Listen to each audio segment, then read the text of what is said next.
자, 여러분 반갑습니다. 자, 이제 3월 초지만 이제 2월 마무리 수업이 오늘 진행됩니다. 지난주에 이제 명절설이 있었기 때문에 한 주가 밀렸죠. 이번 이제 3월부터 이제 본격적인 수업 생활인데 이제 오늘 2월 마무리를 잘 하시고 이제 다음 주부터 다시 첫 페이지부터 진행할 겁니다. 자, 교재 478페이지 임대차 실무가 남았습니다. 그래서 교재 479쪽부터 출발을 합니다. 자, 479페이지 주택임대차보호법을 줄여서 주임법 그렇게 이야기합니다. 주임법. 이어지는 시간이 상가임대차 상임법이 연결되어 있는데 주택임대차보호법은 만들어진 지가 약 40년이 됐습니다. 그래서 사례, 판례 이런 것들이 양이 많죠. 이 상가임대차는 주택임대차를 베껴서 만들었는데 10년 정도 됐습니다. 그래서 상가는 아주 내용이 단출합니다. 항상 상가임대차가 출제될 때는 주택임대차와 차이 나는 점을 시험에서 묻습니다. 그래서 주택임대차를 꼼꼼히 이번 시간 정리하시고 상가는 차이 나는 걸 잘 이렇게 체크해 보는 시간 그렇게 관리합시다. 민법에서도 한 문제 두 개 들어옵니다. 우리 중개실무에서도 하나하나 두 개가 반드시 들어오니까 네 문제 정도를 관리하는 시간. 그래서 아주 중요한 시간이고 또 이 주택임대차나 상가임대차는 생활법률입니다. 생활법률이라는 것은 시험을 위해서라도 알아야 되지만 살아가면서 알아야 되는 법이기도 합니다. 그래서 아주 재미있을 겁니다. 민법에서는 법률적으로 법조문에 의해서 출발한다면 우리 중개실무에서는 실제 생활에서 일어나는 걸로 실무에서 이렇게 출발하니까 여러분들은 크로스로 이렇게 체크하면서 도움이 될 겁니다. 그래서 반드시 점수도 받아야 되고 또 재미도 있고 중요한 단원, 그 단원이 출발을 합니다. 479페이지 주택임대차보호법 이렇게 출발하면서 항상 제목만 가지고도 세 가지를 전달합니다. 지금 제목을 딱 보니까 무엇에 대해서 보호를 한대요? 주택에 대해서 보호를 합니다. 그러면 주택이 뭘까 한번 고민해 보셔야 되고 그때 임대차는 임대인, 집주인과 세입자, 임차인 사이를 임대차라 하는데 누구를 보호하는가 하면 임차인만 일방적으로 보호합니다. 그래서 옆에다가 적기를 편면적 강행 규정 이렇게 적으셔야 됩니다. 한쪽에만 일방적으로 유리한 조문이 진행한다. 편면적 강행 규정이 적용되고 자, 임차인을 보호한다는데 뭐를 보호할까요? 여러분 새 한번 살아봤습니까? 임차인이라면 뭐가 보호돼야 되겠습니까? 아, 그러죠. 누가 뭐라 그래도 돈이 중요하죠. 보증금을 보호해 줍니다. 그런데 보증금만 보호되면 안 되죠. 비바람 몰아치는 날에 집주인이 보증금 내주면서 내일 나가시오. 이것도 좀 황당하다, 그죠?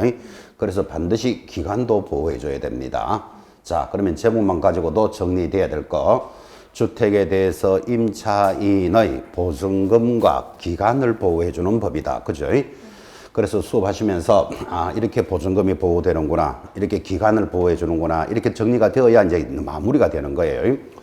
어떤 분은 임차인의 무엇을 보호할까요? 하니까 숨도 안 쉬고 대답하기를 임차인의 딸을 보호합니다. 그런 쓸데없는 소리 하면 안 됩니다. 딸을 보호하거나 세금을 보호해 주는 법이 아닙니다. 보증금과 기간을 보호해 준다.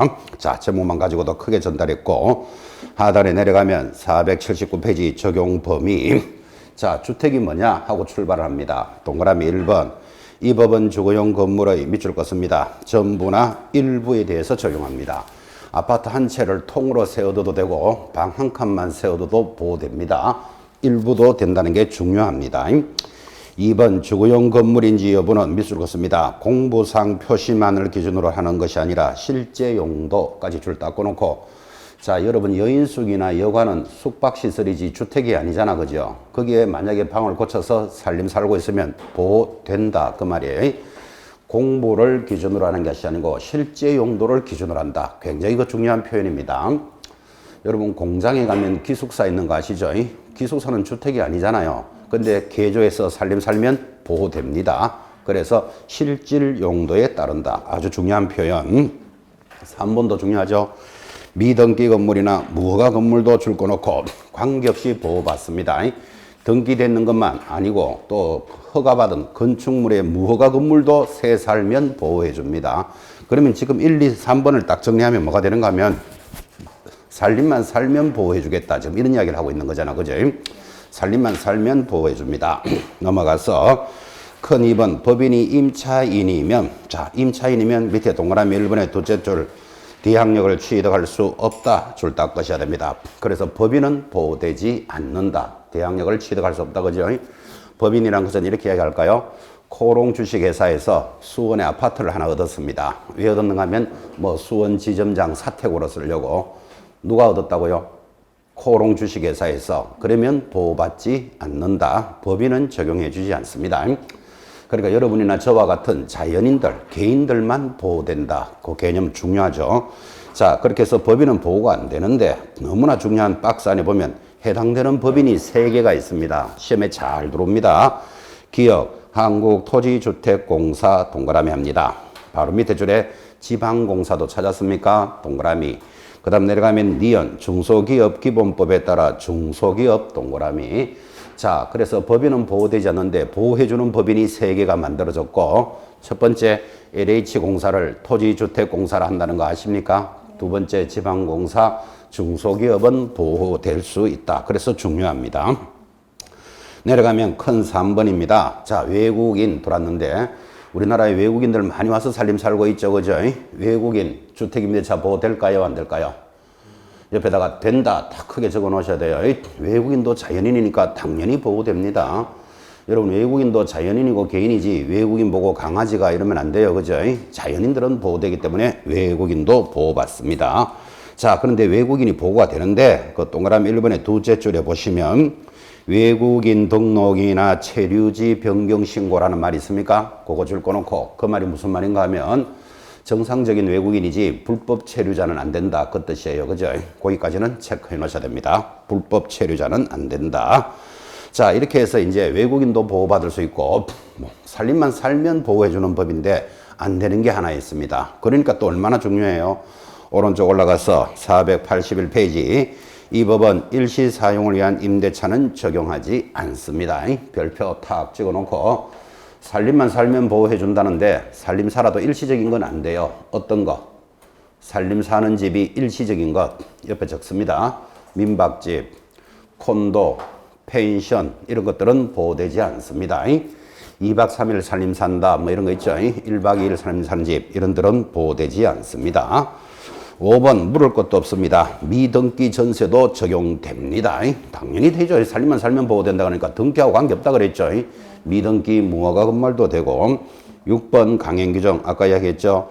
이 법의 규정에 위반된 약정으로서 줄 것입니다. 임차인에게 불리한 것은 효력이 없다. 줄 딱 긋고 다시 편면적 강행규정이 적용된다.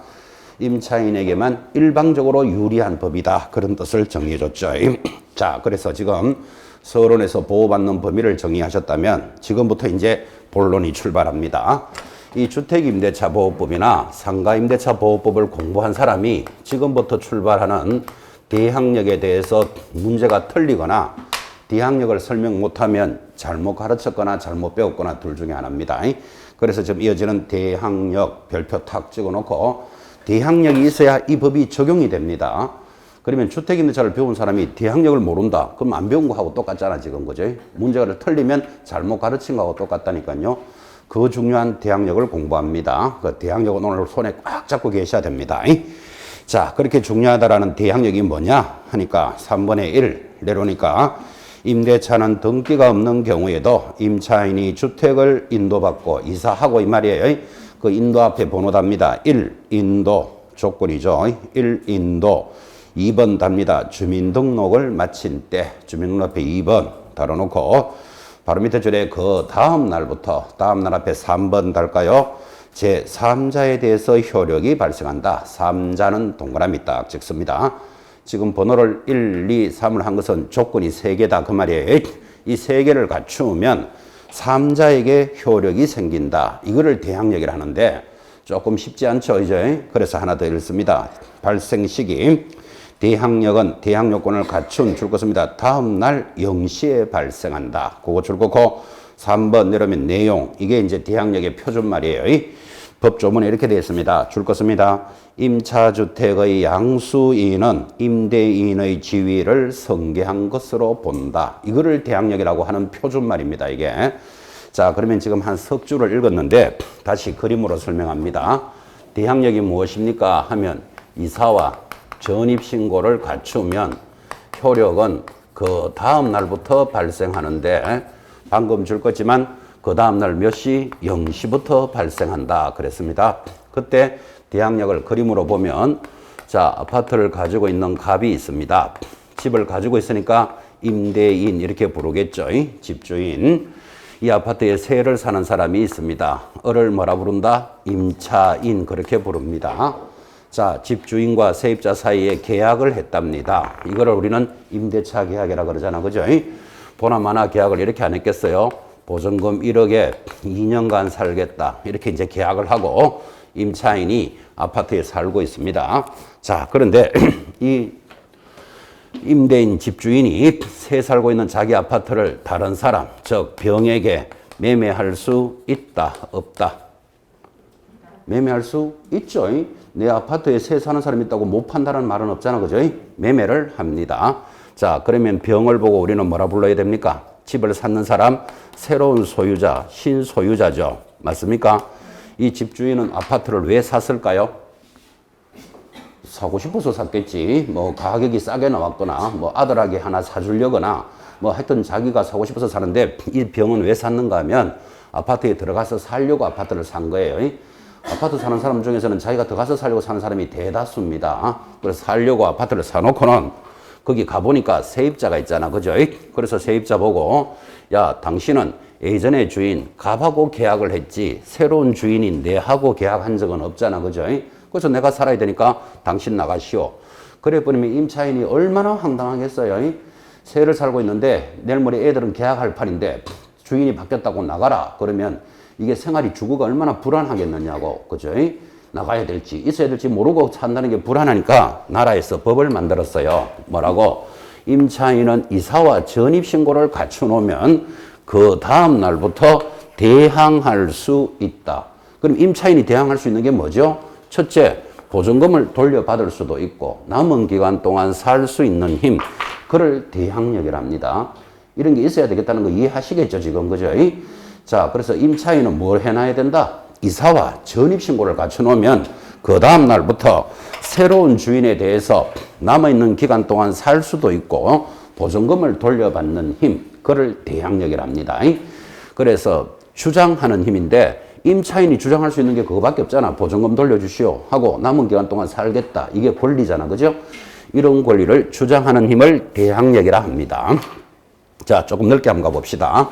집을 팔았다 그랬잖아요. 팔았으니까 판 사람을 매도인이라는 건 이해하시겠죠? 샀는 사람을 뭐라 부르죠? 매수인이라고 이해합니까? 자, 매수인이 지금 병이고 병이 새로운 주인 맞죠? 그러면 시험에서 이렇게 들어요. 임차인, 을은 매수인이 누군지 알죠? 매수인에게 보증금 반환을 청구할 수 있다. 이렇게 시험에 올라와요. OX. O, 그게 대항력이잖아 지금. 그죠? 그래서 여러분이 어설프게 공부한 사람들은 임대차 보호법은 임대인과 임차인 사이에 일어나는데 갑자기 매수인에게 무슨 보증금을 돌려달라 한다? X 딱 하는 순간 내년에 다시 만납니다. 이 자리에서. 그죠? 지금 누구를 이야기하는 잘 보라고요. 매수인이 새로운 주인이고 새로운 주인에게 보증금을 돌려받을 수 있는 힘도 있고 남은 기간 동안 산다 그랬잖아. 그지? 매수인 하는 말을 잘 보시라고요. 자, 매매를 했으니까 이 사람이 매수인인데 아파트 주인이 갑이 사망을 했어요. 왜 죽었죠? 숨을 안 쉬니까 또는 뭐 독침에 맞았으니까 이유가 있겠지. 자, 그러면 갑이 사망을 하면 아파트는 어떻게 됐을까요? 상속됐겠다. 이 정도는 이해하시겠죠? 자식이 하나 있다고 보고 상속인이 새로운 주인 맞습니까? 임차인은 상속인에게 대항할 수 있다. 똑같은 말을 지금 하고 있습니다. 대항한다는 말은 상속인에게 보증금 반환을 청구할 수 있다. 이 말하고 같은 말이잖아 지금. 그죠? 사망을 하니까 상속인데 아파트 주인이 가지고 있는 아파트가 경매 처분됐어요. 왜 경매됐을까요?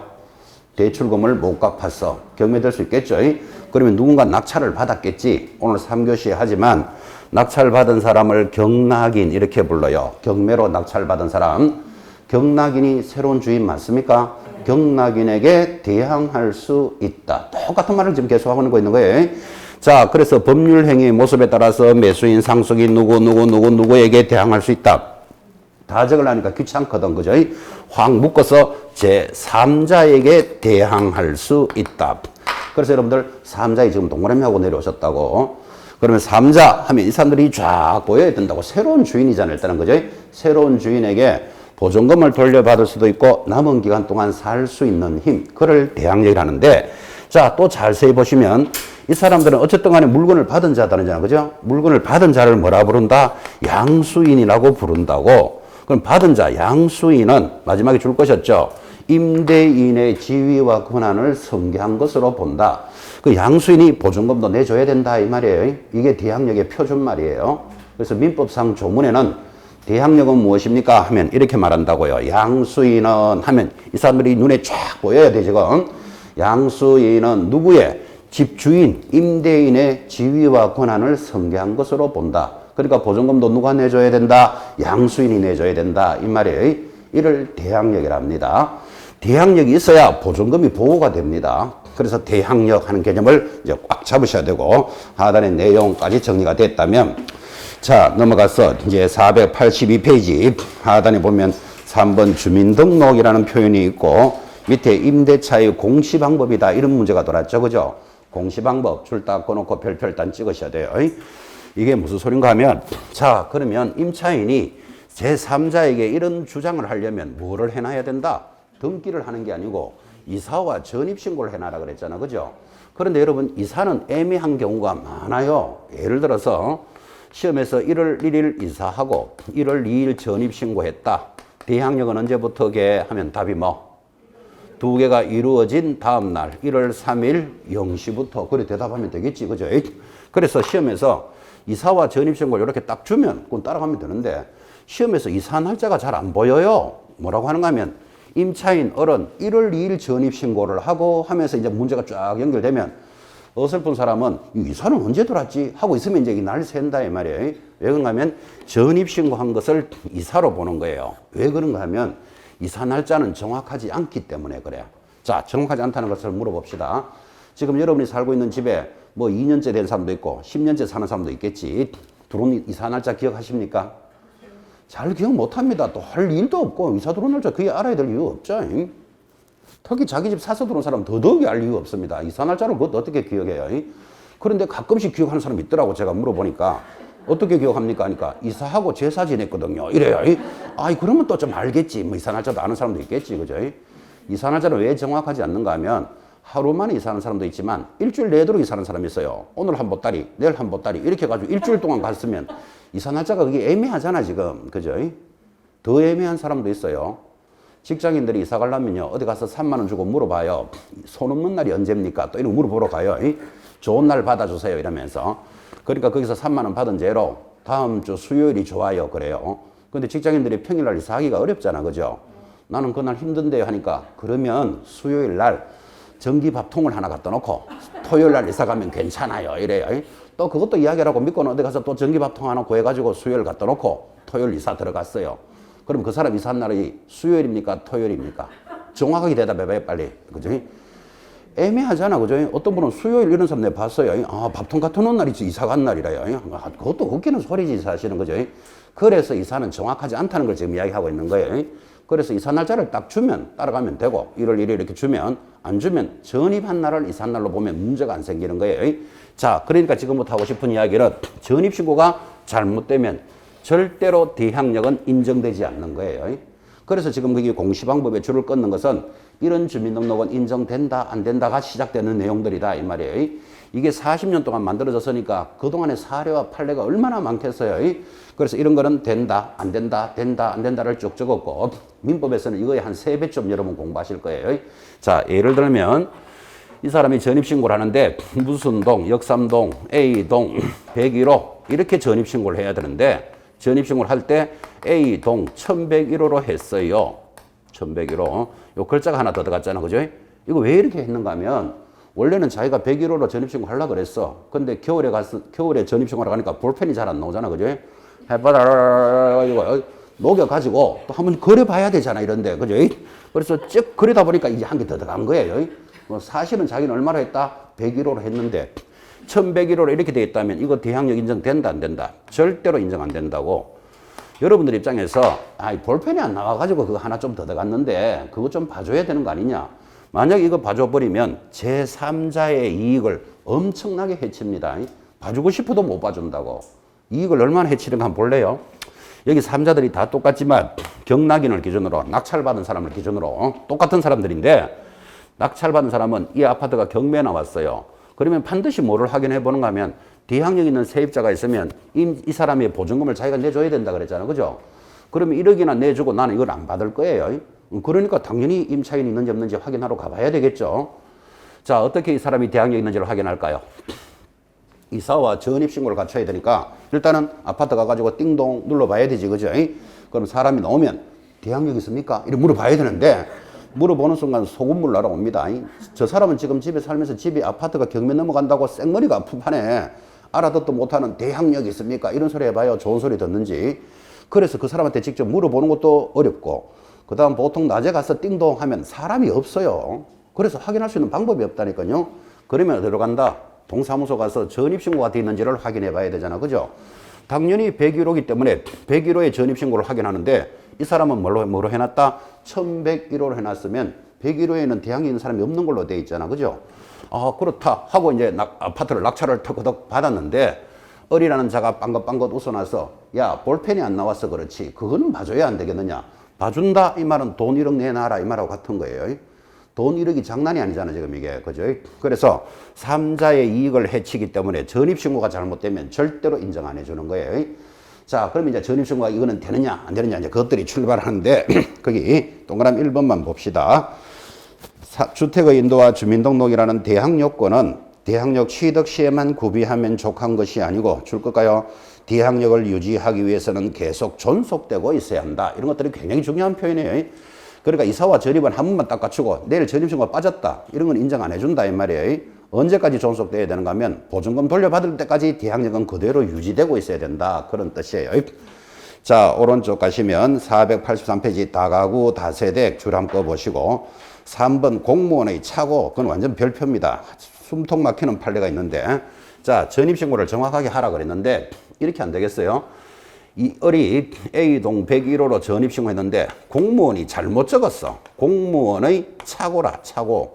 그러면 1101호로 적었다면 이거는 인정해줘야 된다, 안 해줘야 된다? 우리끼리 이야기하면 해줘야 안 되겠습니까? 상식적으로. 나는 정확하게 신고를 했는데 공무원이 잘못 옮겨 적었어. 그래서 공무원의 착오는 인정해주는데 조심해야 될 거 공무원의 지시로 잘못 적었다. 이거는 또 인정이 안 돼요. 그래서 그 공무원에 대해서 별표를 하셨는데 공무원의 지시라는 말 이거예요. 여러분 지금도 많이 보시지만 오래된 동네를 싹 밀고 주택지를 밀고 아파트 단지 조성하는 거 보셨죠? 그러면 거기 수십 필지가 들어가서 이제 한 아파트 단지가 만들어지는 거예요. 수십 필지가 들어가서. 그럼 아파트가 완공되고 전입신고를 받는데 그게 한 아파트 단지 안에 지번이 50몇 개가 있는데 예를 들어서 역삼동 1번지부터 역삼동 55번지까지를 한 동 구역으로 만드는 거예요. 그런데 한 아파트에 살면서 지번이 다 다르다면 얼마나 불편하겠어. 그죠? 그래서 여러분 지적법에 가보면 공동주택 집합건물은 완공이 되면 합병할 수 있다 이렇게 돼 있다고. 그래서 역삼동 1번지부터 55번지까지를 합병해서 이제는 역삼동 35번지로 통일할 거예요.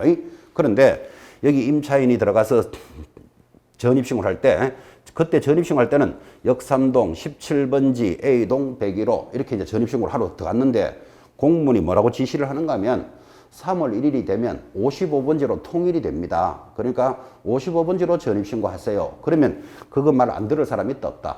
안 들을 사람 없죠. 그 지시에 따라서 55번지로 했는데 그 아파트가 경매 처분될 때까지 17번지로 있었다면 이거는 인정해주지 못한다. 그런 뜻이에요. 그러니까 이제 숨통 막히는 판례예요. 여러분 같아도 그러면 나는 정상적으로 하러 갔는데 공무원이 다음 3월 1일부터 바뀌니까 55번지로 고쳐놓으세요. 이러면 그거 안 들을 사람이 없잖아. 그죠? 그래가지고 만약에 보증금을 못 받았다. 가만히 못 있겠죠. 소송 냈는데 1심, 2심, 3심 대법원 판례는 뭔가 하면 전입신고는 신고만 하는 것이 아니고 정확하게 수리가 돼 있어야 된다. 이게 대법원 판례예요. 가슴 아픈 판례예요, 사실은. 자, 그래서 여러분들이 시험에서 조심할 것은 같은 공무원이 나오더라도 공무원이 잘못 적었다. 그거는 인정해 준다. 그죠? 근데 공무원의 지시로 잘못 적었다. 인정되지 않는다. 구분하셔야 됩니다. 이런 거. 그래서 이런 것들이 되고 안 되고가 쭉 내려오니까 찬찬히 여러분은 읽어 놓으셔야 돼요. 민법에서도 이 부분을 가지고 굉장히 강조를 많이 할 거예요. 예를 들어서 전입신고가 이럴 수도 있죠. 자, 임차인이 계약을 하고 이제 가족이 이사를 들어왔는데 부인이 한 분 있고 아들, 딸이 있다고 쳐요. 자, 이렇게 해서 전입신고가 정상적으로 되었는데 한 6개월 만에 임차인 아빠가 지방으로 발령 났어요. 그럼 여러분 식구 다 데리고 또 6개월 만에 간다는 건 안 쉽잖아. 그죠? 아빠만 가고 가족들의 주민등록만 남아있다. 이거 보호된다 안 된다? 해줘야 안 되겠나? 우리끼리 이야기로. 그죠? 그래서 가족의 주민등록도 인정된다. 오, 이런 걸 체크하셔야 된다고. 이럴 수도 있나요? 여기 딸이 있는데 딸이 고3이에요. 고3짜리 딸이 드디어 지방에 있는 대학에 합격을 했어. 그러면 딸이 가서 원룸 하나 구하는 게 안 쉽잖아요. 고3짜리가. 그래서 엄마나 아빠가 계약을 하고 그 임차인은 어리고 주민등록은 딸내미 것만 들어있다. 이거 보호된다 안 된다? 해줘야 안 되겠습니까? 그것들이 판례가 여기 있다고요. 그래서 천천히 읽으시면서 이거는 된다 안 된다 된다 안 된다를 차차히 익혀 가셔야 됩니다. 자, 그렇게 해서 이제 대항력이 연결이 됐다면 드디어 485페이지 우선 변제권 해서 이제 보전금이 보호되는 단원으로 출발을 합니다. 485페이지 찾았습니까? 자, 이제 대항력에 대해서 진하게 설명을 했다면 대항력이 있어야만 보전금을 보호받는데 보전금을 첫째 보호받는 권리를 우선 변제권 이렇게 부릅니다. 자, 우선 변제권이 무엇입니까? 하면 대항력은 기본이고 확정일자를 찍어야 한다. 자, 그래서 여러분들은 대항력은 방금 설명했으니까 대항력이 있어야만 무조건 보호된다 그랬어요.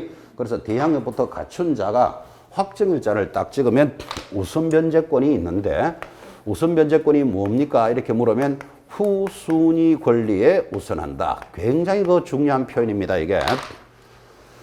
교재 한번 볼까요? 교재 485페이지 상단에 1번 성립요건 대항요건과 찾았나요? 대항요건 무조건 있어야 돼요. 동그라미.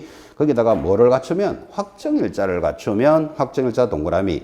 임차인은 경매 또는 공매 시 했으니까 경매에다가 줄 하나 끊고 경매법원에 배당 요구를 함으로써 대지의 매각대금을 포함하여 임차주택의 환가대금에서 지금 나오잖아요.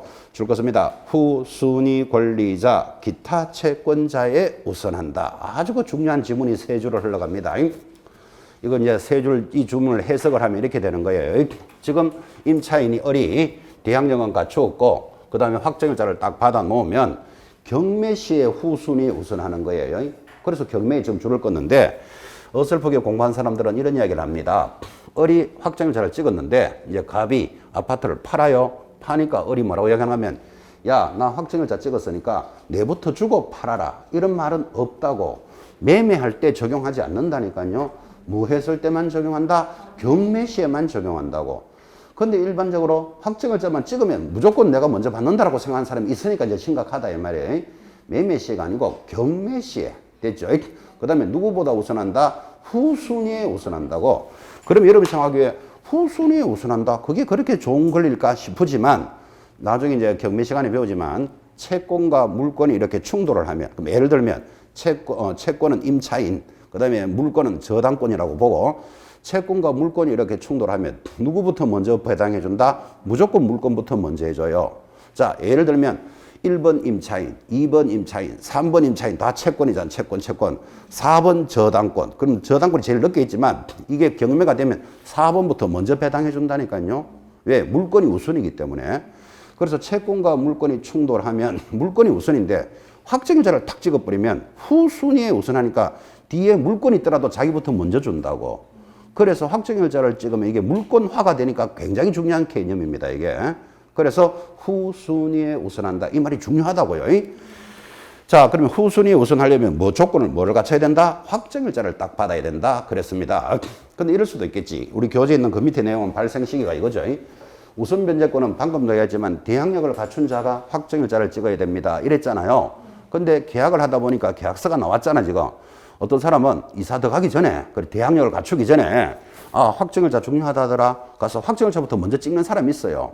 있을 수 있겠죠. 그리고 며칠 있다가 이사가 들어왔어. 그러면 확정일자를 먼저 찍었더라도 그때부터 우선 변제권이 아니고 대항력부터 갖추고 확정일자예요. 이해하시겠죠? 그래서 그 발생 시기는 이제 고래 며칠 이사 들어오면 이래 되고 확정일자 먼저 찍으면 이래 되고 고래 적어놨다고. 그죠? 그래 표 천천히 봐요. 설명할 것도 크게 없고. 항상 중요한 게 뭔가 하면 뭐부터 갖춰야 된다? 대항력부터 갖추고 시작해야 돼. 그죠? 그래서 대항력에다가 더하기 확정일자잖아. 그죠? 그래서 후순위 변제하는 것 말을 잘 보고 계셔야 됩니다. 자, 그 넘어가면 강제경매 신청, 거기에 관련되는 판례 이런 것들이 있고, 487페이지 보시면 4번에 독특하게도 금융기관의 줄 거 봐요. 우선 변제권을 승계한다. 이런 말이 있습니다. 아주 독특하죠. 487페이지 하단에 4번, 동그라미 1번, 다음의 금융기관 등이 우선 변제권을 취득한 임차인의 보증금 반환 채권을 계약으로 양수를 하면 줄 거예요. 양수 금액의 범위 내에서 우선 변제권을 승계한다. 누가 승계한다고요? 금융기관이 승계한다고. 이게 무슨 소린가 하면 필기는 하지 말고 듣습니다. 지금 전세 보증금, 예를 들어서 전세 1억에 살고 있었어요. 근데 집주인이 기간이 끝나면 야 2억으로 올려달라 그래요. 그럼 1억을 더 달라 이 말이잖아 지금. 그죠? 그럼 웬만한 사람들은 1억씩이나 더 주고 더 살기가 쉽지 않아요. 그럼 밖으로 이사를 나가든지 아니면 대출을 받아야 되는데 대출을 받으러 가니까 전세 자금 대출을 받으니까 이자가 정확한 건 아닙니다. 한 8% 선입니다. 여러분 지금 이자는 거의 없다는 거 아시죠? 그 금융기관 이자가. 그죠? 근데 안 그래도 서민들이 어렵게 사는 전세 보증금 이자가 8%나 되니까 너무 센 거예요. 그래서 국가에서 은행 보고 금융기관 보고 왜 이렇게 세게 받느냐 하니까 금융기관이 뭐라고 말하는가 하면 야 우리도 1억을 빌려주고 저 사람이 돈을 안 갚아주곤 하면 위험 부담이 크잖아. 그죠? 그리고 이자라도 높게 받아야 위험을 줄이잖아. 그죠? 그래서 높게 받는다. 왜? 이러는 거예요. 그러면 안 되겠다. 법을 만들어서 만약에 1억에 대해서 대출 받았는 것에서 확정을 잘 찍어 놓은 것은 금융기관이 먼저 받아가게 해주겠다. 승계하도록 해주겠다. 그럼 금융기관이 회수할 가능성이 높아지니까 이자를 낮추는 효과가 생기더라고요. 그래서 지금 전세자금 이자 대충 2에서 3% 선까지 내려왔어요. 뭐 때문에 확정을 잘 찍은 것에 대해서는 금융기관이 먼저 승계하도록 해주겠다. 그게 지금 줄 끊는 그 부분이에요. 그때 금융기관이 누구냐 하고 물으니까 박스에 기업, 은행 하면 국민은행, 우리은행 이런 거 아시죠? 은행, 중소기업은행, 산업은행 뭐 이런 것들이 있는데 이런 거를 시험에서 물을 일은 절대로 없고 옆에다가 적기를 제1금융권만 되는 거예요. 그러면 예를 들어서 정작 서민들이 이용하는 마을금고나 신협이 안 된다는 걸 표시해 놓으셔야 돼. 이거 그 뭐 은행 이름을 어떻게 다 외우겠어요? 마을금고 X, 신협 X 이런 것들은 승계하지 않습니다. 그거 표시하는 게 중요한 것 같고 그 다음에 내용을 읽어보시면 무조건 이런 승계를 하려면 대항력은 훼손되면 안 된다고 대항력은 딱 갖추고 있어야 된다는 것도 잘 보셔야 됩니다. 자, 그래서 우선변경의 승계 가볍게 보셨고 넘어가면 교재 488페이지 확정일자 찍어야 된다 그랬죠. 그러니까 이제 실무적으로 확정일자 어디 가서 찍어야 되느냐 이제 이런 문제가 나오잖아. 그죠? 제일 위에 보면 동그라미 1번 확정일자는 줄 것입니다. 주택소재지의 읍면동 주민센터에서 받는다. 그리고 법원 등기소에서도 됩니다. 법원 등기소, 그 다음에 법원의 지원, 그 다음에 공정인이 부여한다. 공정인은 여러분이 생각할 때는 변호사 사무실이다. 그래 기억하시면 돼요. 제일 받으러 가기 좋은 데가 어디죠? 동주민센터가 제일 편하지. 어차피 전입신고할 때 확정일자 받아버리면 되니까. 그죠? 그래서 읍사무소, 면사무소, 동주민센터, 법원 출장소, 등기과 또는 공정인 사무소, 공정인 사무소를 변호사 사무실이다. 그렇게 기억하라 그랬죠. 여기서 확정일자를 받습니다. 자, 그럼 내려가면 2번 임대차의 정보 제공 이런 것들은 여러분이 읽어보시기 바랍니다. 정보 제공 이겁니다. 주목해 보시기 바랍니다. 여러분이 이제 이 아파트가 경매 나왔다면 경매를 받으러 갈 때 여기 임차인이 대항력도 있고 그 다음에 확정일자도 찍어 놓으면 보증금을 받아가기가 좋겠죠. 그러면 내가 이 아파트를 낙찰 받았는데 요 임차인이 자기 보증금 1억을 다 받아 나가는 사람이다. 그러면 내가 경매를 받았을 때 저항한다 안 한다? 저항 안 하겠죠. 경매가 됐더라도 자기 보증금을 다 받아 나갈 수 있다면 그러니까 낙찰 받는 사람은 이 사람이 확정일자 찍었는지 그 다음에 대항력이 있는지를 확인해 보는 게 편하죠. 만약 이 사람이 보증금 1억 중에 6천만 원 날리고 4천만 원밖에 못 받아간다. 그럼 이 사람 쉽게 비껴준다 안 비껴준다? 쉽게 안 비껴주겠지. 저항이 들어오잖아 지금. 그죠? 그래서 낙찰 받는 사람은 저 사람이 확정일자를 찍었는지 금액은 얼마인지를 확인해 주는 게 좋겠다. 그죠? 그래서 밑에 정보 제공이라는 말은 그런 말이다 이 말이에요. 그래서 내려가서 확정일자 찍었는지를 확인해 주는 제도가 만들어져 있는 거예요. 가볍게 읽으시면 됩니다. 자, 오른쪽 489페이지 하단에 6번 소액 임차인의 최우선 변제권 다시 별표 딱 찍으시고 우리 중개실무에서는 이거 제일 중요해요. 현장에서도 제일 많이 틀리는데 지금 뭐라고 했죠? 최우선 변제권이 있다. 그럼 여러분 딱 들어보니까 최우선 변제권은 무조건 제일 먼저 해준다. 최우선. 조건이 뭘까요? 대항력은 기본이라 그랬잖아요. 대항력을 딱 갖추고 소액 보전금이면 최우선 변제권이 있는데 그때 최우선 변제라는 말이 나오면 다른 담보 물권자보다 우선하는 거예요. 그럼 다른 담보 물권이니까 앞에 있거나 뒤에 있거나 자기부터 먼저 해주겠다고. 그래서 이걸 뭐라고 그런다? 최우선 변제다. 그렇게 말합니다. 조건이 뭐가 있습니까? 대항력은 기본이고 대항력 갖춰야 된다 그랬죠. 기본이고 소액 보전금이어야 한다라고 조건을 딱 달았습니다. 봅시다. 동그라미 1번. 주택에 대한 경매 개시 결정 등기 전 거기 줄 하나 꺼놓으시고 경매 개시 등기 전 줄 끊고 대항요건을 갖춘 임차인은 자 대항요건의 동그라미 그 다음에 소액 임차인은 다시 소액 임차인 동그라미 그게 조건이에요. 보전금 중 일정액을 줄 것입니다. 다른 담보 물권자보다 우선하여 변제받는다. 뭐 다른 담보 물권보다 우선하니까 제일 먼저 해준다 이 말이잖아. 그죠? 그러니까 이걸 최우선 변제라 해요. 자 그때 제일 밑에 보시면 가장 중요한 주택가액의 얼마를 넘지 못한다? 2분의 1을 넘지 못한다는 거 찾았나요? 그거 시험에 나옵니다. 2분의 1 동그라미 해놓고 일단 별표 찍어놓고 그때 넘어가면 그러면 소액 보조금이 얼마냐라는 문제가 생긴다니까요. 자 그래서 490페이지 표 보고 있습니까? 자 이 표를 암기할 필요는 없고 시험에서는 표를 주거든 표를 따라갈 줄은 알아야 됩니다. 자 거기 표 밑에 칸에 보면 2018년 9월 18일 찾았습니까? 그 밑에다가는 현재 이래 적어놔야 돼요. 자 그러면 소액 임차인의 보증금이 얼마입니까? 하니까 지금 2018년 9월 18일부터 현재 것은 좀 알아야 안 되겠나? 그죠? 그 표를 보시는 법. 서울은 얼마로 되어 있습니까? 서울 1억 1000 이하일 때 얼마까지 3,700만 원까지라는 표를 읽을 줄 알아야 된다고요. 찾아내겠습니까? 서울은 얼마? 1억 1000만 원을 소액이라 부르는데 거기서 얼마까지? 3,700까지 해주겠다. 두 번째 칸 과밀권역. 과밀권역은 서울을 싸고 있는 지역이에요. 서울을 싸고 있는 지역이 어디죠? 분당, 안양, 평촌, 일산 이런 데를 과밀권역이라고 그래요. 수도권 과밀권역은 얼마? 1억 이하일 때 3,400까지 표를 찾아내겠습니까? 광역시, 대전광역시, 부산광역시 이런 거 있죠. 광역시는 얼마?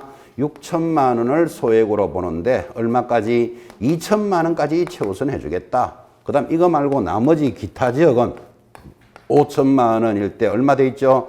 1,700까지 최우선 해주겠다는 표가 있습니다. 자, 이 표를 다 알면 제일 좋지만 무슨 뭐 표를 어떻게 다 암기하겠어요?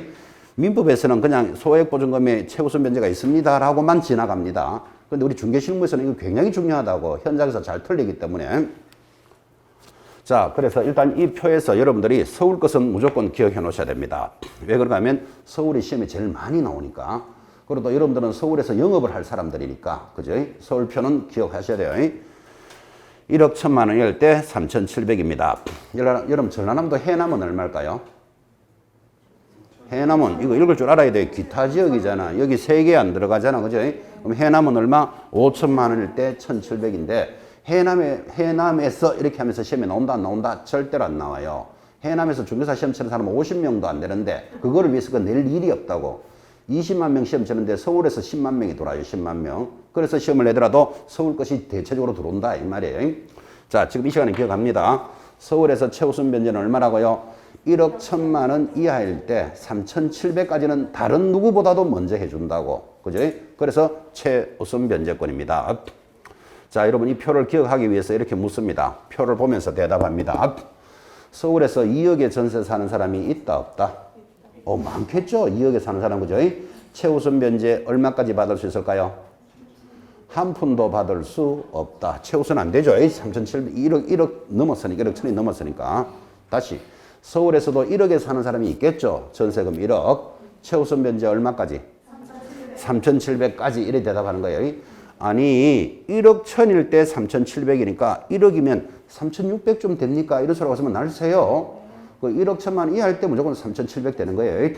자 다시 서울에서도 3,700만 원에 전세 사는 사람 있다 없다? 있겠지 그죠? 얼마까지 최우선 될까요? 3,700만 원 전액을 제일 먼저 해주는 거예요. 다시 서울에서도 보증금 1,000만 원에 월세 50 이래 사는 사람도 있겠죠. 자, 보증금 1,000에 사는 사람은 최우선 변제 얼마까지? 그거는 1,000만 원 해줘야 되지 3,700 해줄 수는 없겠죠. 표 대충 좀 보셨습니까? 자, 서울 것은 기억하셔야 된다 그랬습니다.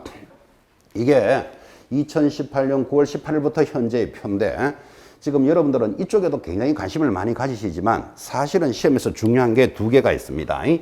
최우선 변제가 시험에 안 나오면 그만인데 만약에 나왔다 그러면 무조건 물어야 되는 게 두 개. 방금 체크해드렸던 2분의 1의 범위 체크하셨죠? 2분의 1의 범위 내에서만 최우선 변제해준다. 그거 첫 번째 조건. 두 번째 조건이 거기 여러분 표 보십시오. 490페이지 표 바로 밑에 당구장표 있죠? 사실은 그 당구장해가 되는 게 아니고 별표 딱 찍으셔야 돼요. 뭐라고 되어 있는가 하면 임차인의 줄 것입니다. 선순위 저당권이 있는 경우 고려 줄 딱 긋고 선순위 저당권이 있으면 저당권 설정일을 기준으로 임차인이 소액 임차인에 해당하는지 여부를 결정한다. 굉장히 중요한 이야기입니다. 그거. 자, 그래서 두 번째 조건이 선순위 담보 일자를 기준으로 한다. 이게 두 가지가 조건인데 최우선 변제를 공부하신 분이 이 두 개를 못 익히고 있으면 잘못 배운 겁니다. 시험에서 가장 중요하다. 실무에서도 가장 중요하다. 이렇게 이야기하는데 자, 지금 2분의 1과 선순위라는 것을 설명을 하려고 여기 그림을 그리는데 여러분은 따라 그리지 마시고 이해만 합니다. 그림이 움직이기 때문에 따라 못 그린다고요. 자, 최우선 변제에서 가장 중요한 게 2분의 1의 범위와 선순위 담보라는 말을 이렇게 설명합니다. 여기 주택이 하나 있습니다.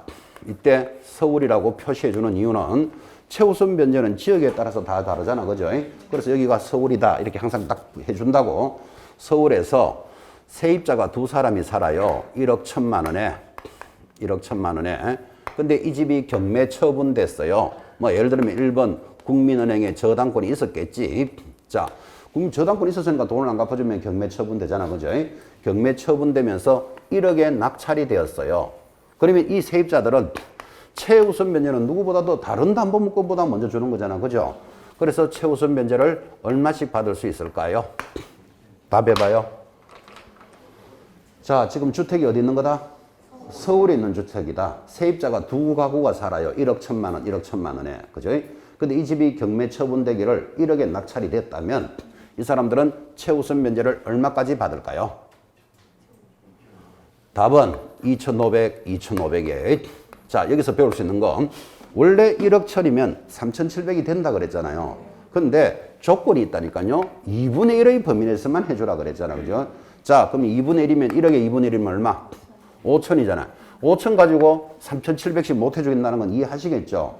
그래서 두 집이니까 나누기 2를 하니까 얼마가 된다? 2,500씩 밖에 못 가는 거예요. 자, 그럼 요거를 이해하셨다면 지금 현장에서 중개업을 하는 개공사들이 1억 1천만 원에 전세 들어가는 사람이 야, 혹시나 최우선 변제 얼마까지 받을 수 있을까요? 하고 물으면 무조건 3,700원 됩니다. 이래 말하면 실수하는 거라고. 무조건 3,700이 지금 안 되고 있잖아, 지금 여기에. 요거를 배우셔야 된다고요.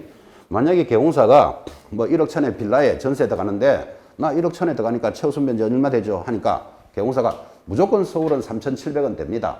그랬다가 2,500이 나오면 1,200만 원 자기가 물어내야 돼. 무조건 된다 그랬기 때문에. 그죠? 뭐라고 이야기해야 된다? 3,700까지 가능한데 조건이 2분의 1의 범위라는 걸 기억하고 있어야 된다. 지금 그 말이에요. 자, 다시 한 번 더.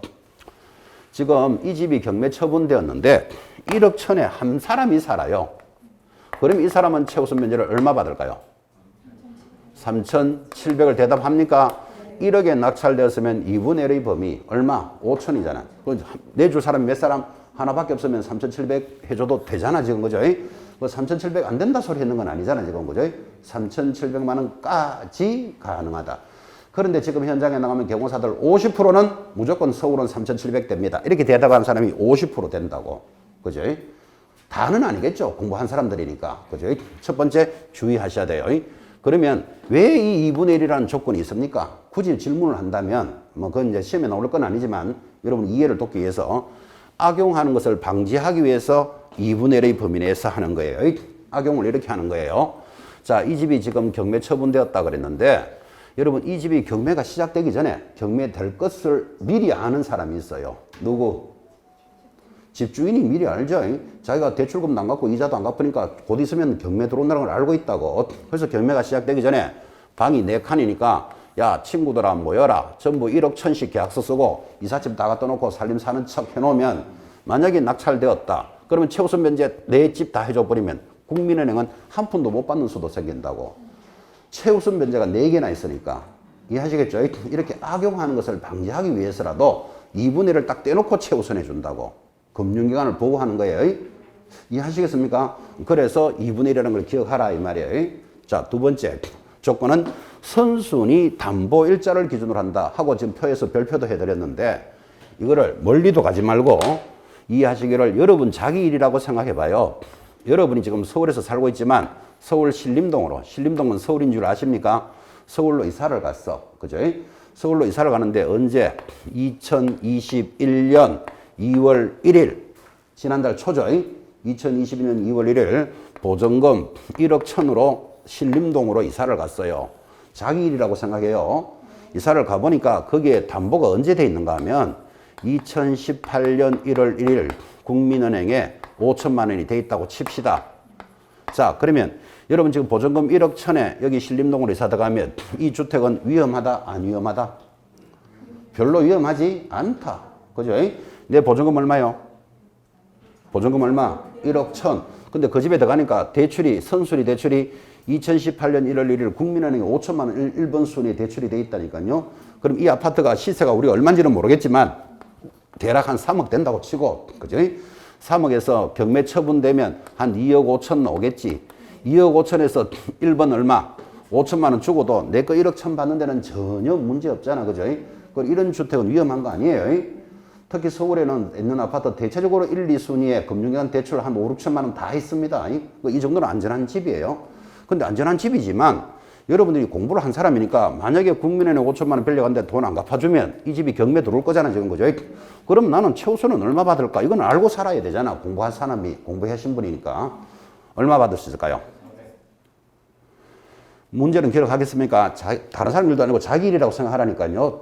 자기가 서울 신림동으로 언제 이사 갔다? 2021년 2월 1일 지난달 초에 보증금 얼마? 1억 1,000을 갖춰서 이사를 더 가보니까 그 아파트에 2018년 1월 1일 국민은행에 5천만 원이 설정되어 있어요. 만약에 이 집이 경매 처분되면 나는 최우선 면제 얼마까지 받을 수 있다? 한 푼도 받을 수 없다.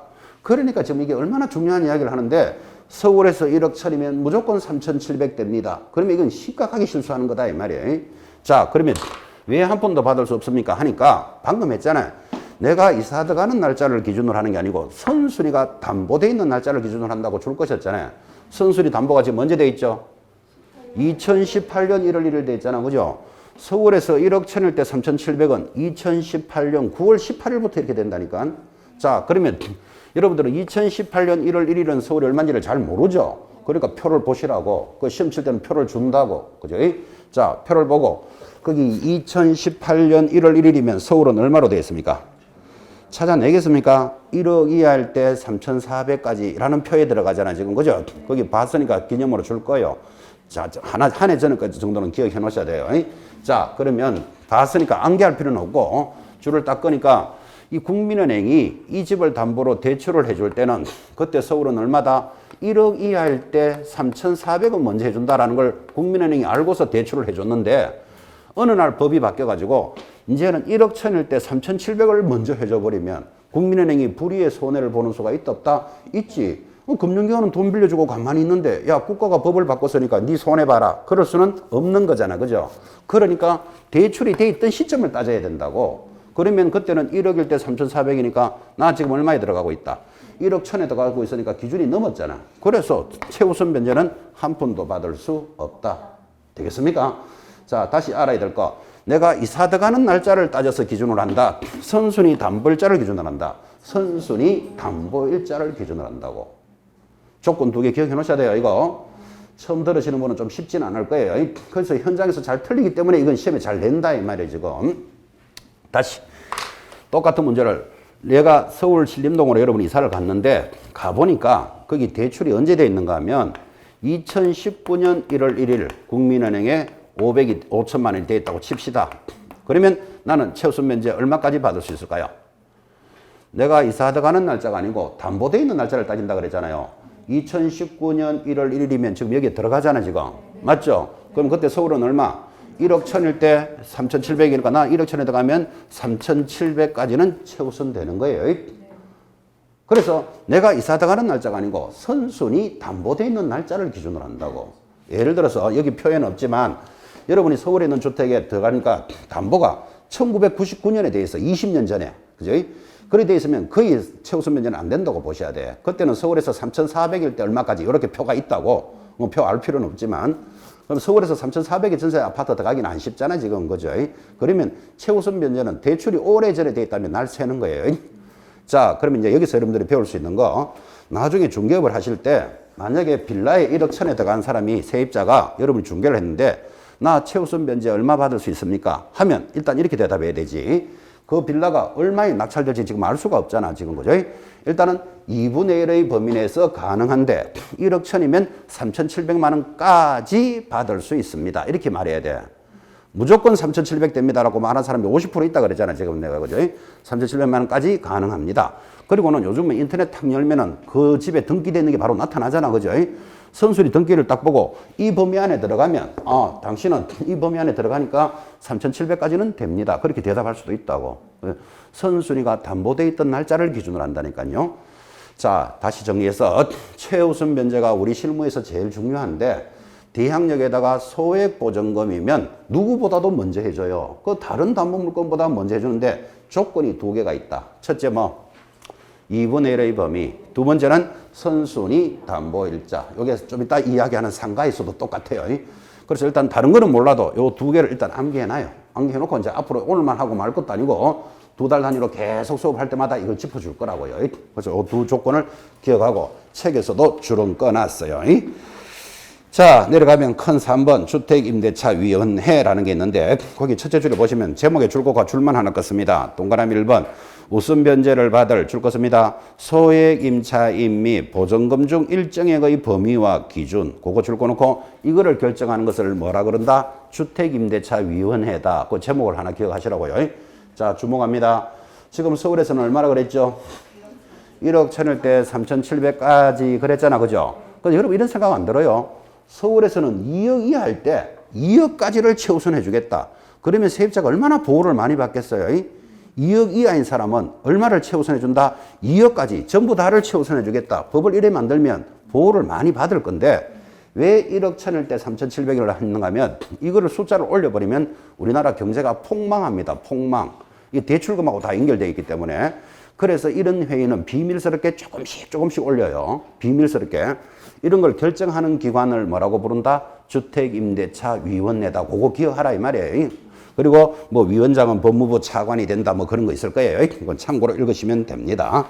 그거 하나 정리해 놓으시고 넘어가면 492페이지 임차권 등기 명령인데 이것도 또 중요한 단원입니다. 그래서 10분 쉬었다가 해맑은 정신으로 임차권 등기 신청합시다. 이번 시간은 지우시면 안 됩니다. 상가하고 비교할 거니까 지우지 마세요.